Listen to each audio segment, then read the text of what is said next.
27 years ago today, on September 5th, 1998, the New York Mets hosted the Atlanta Braves at Shea Stadium. This game would be vital for both sides, featuring one of the most impactful moments of the season so far, from the unlikeliest of players. But it's not just what happened. There's important context to understand. First and foremost, the Atlanta Braves had the best record in the National League, a slim one-game lead over the San Diego Padres. Every win is crucial for them down the stretch, as whoever had the best record would have home field advantage in the National League Championship Series. You know, just in case those two teams met there. Not that it really mattered anyway. Atlanta was the most successful baseball team of the decade up until that point. From 1991 to 1997, they made it to the World Series 4 times and won it all in 1995. As for New York, in that same 7-year time frame, they amassed only one winning record with 0 playoff appearances. Their last postseason appearance came 10 years prior in 1988. However, entering September 5th, they were only 1 game back of the Chicago Cubs for the wild card. Obviously, every win is important in the final month to finally end the playoff drought. Before I continue, quick side note, this game's broadcast often skips frames, so occasionally you'll see some brief stalling. I'll do my best to work around it. Getting to the game itself, on the mound for New York was veteran starter Bobby Jones. In 26 starts on the year, he was 9-7 with a 4.14 ERA. He made quick work of the Braves in the top of the first, throwing a perfect 1-2-3 inning, inducing a ground out of Chipper Jones for the 3rd out. Starting for Atlanta in this contest was young righty Kevin Millwood, a 14-8 record with a 4.45 ERA in 25 starts entering the day. He allowed a 2-out walk, but then got Mike Piazza to line out to left field for the 3rd out of the frame. No score after 1. Through the first half of the game, both pitchers were in complete control. Across the first 3 innings, Jones hadn't allowed a base runner. 9 up, 9 down.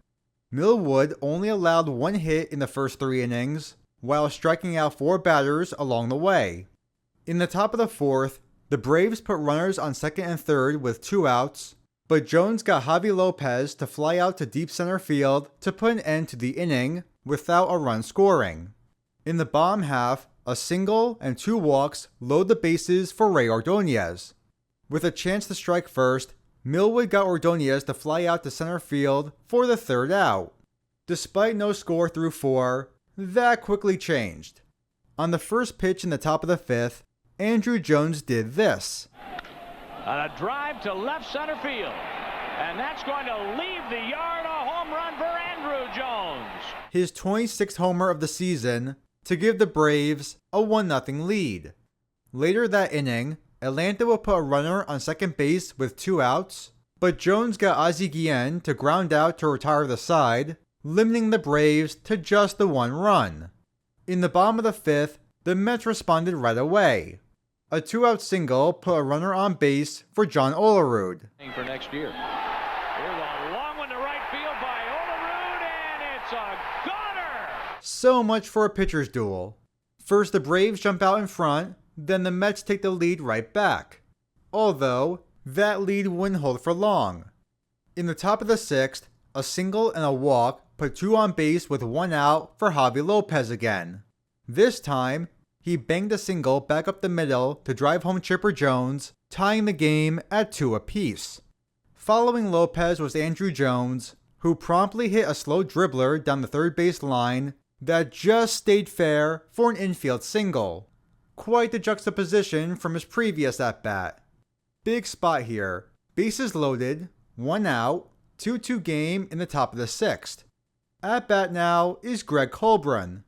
On the 3-1 pitch, Colburn hits a deep drive to left field that just escapes the glove of the left fielder, bouncing in front of the wall. 2 runs came in to score on the double, putting Atlanta ahead by a score of 4-2. If we look at the replay, we can see the left fielder get to the ball, but as he reaches up, he just misses it, and it falls beyond him. It was ruled a double over an error, which makes sense. Yes, it's catchable, but it's a tough play. Although, if the catch was made, only 1 run would have scored rather than 2. For those wondering, that left fielder is Tony Phillips, and we'll get back to him later. 1 out still and 2 runners in scoring position, Bobby Jones recovers, striking out the next 2 batters to strand a pair. That final strikeout would be his last batter of the afternoon. His final line: 6 innings, 6 hits, 2 walks, 4 runs, and 4 strikeouts. In the bottom of the 6th, the Mets rallied. 3 singles load the bases with 1 out. Kevin Millwood was taken out, and in to replace him was a very young Odalis Perez. Millwood's final line: 5 in the 3rd innings, 7 hits, 3 walks, and 5 strikeouts. He allowed only 2 runs so far, but was responsible for the 3 men on base. Todd Pratt came to the plate now, and Perez struck him out for the 2nd out of the inning. Now due up was Tony Phillips. With a chance to redeem himself, Phillips skied the ball to deep right field, but Michael Tucker tracked it down in front of the warning track for the 3rd out. The Mets leave the bases loaded as the game heads to the 7th. Relief pitcher Rigo Beltran threw a scoreless inning in the top half, and New York once again staged a rally in the bottom half.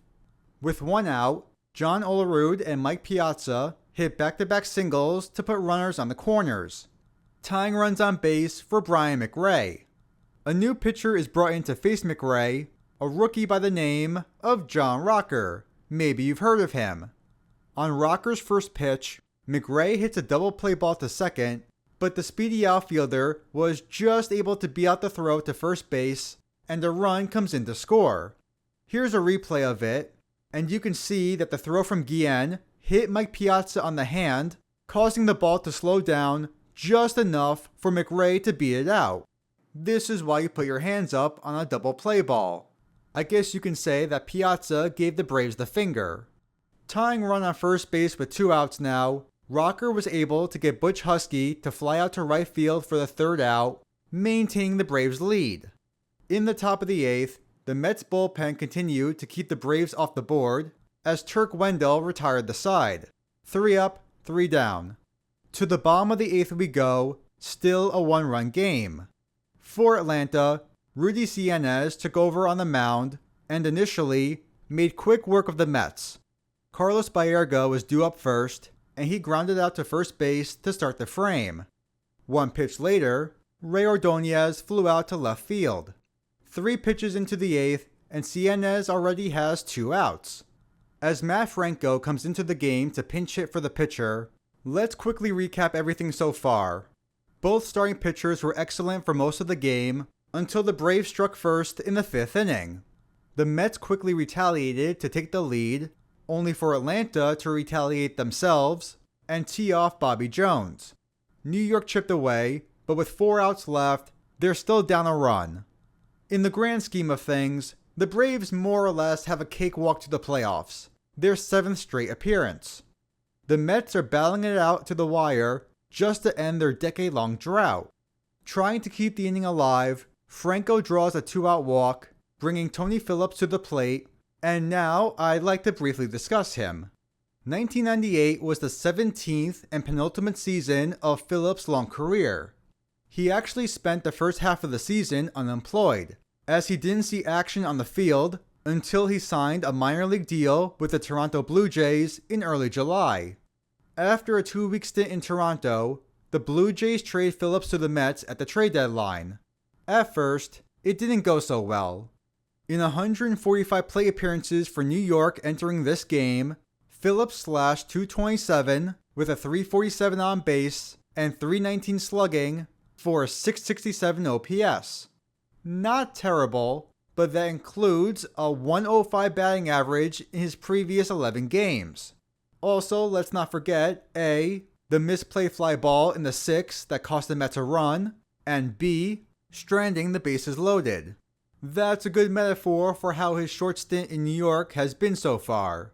So, with a struggling hitter at bat, in a crucial game the Mets need to win to stay alive in the wildcard race, this is what happened.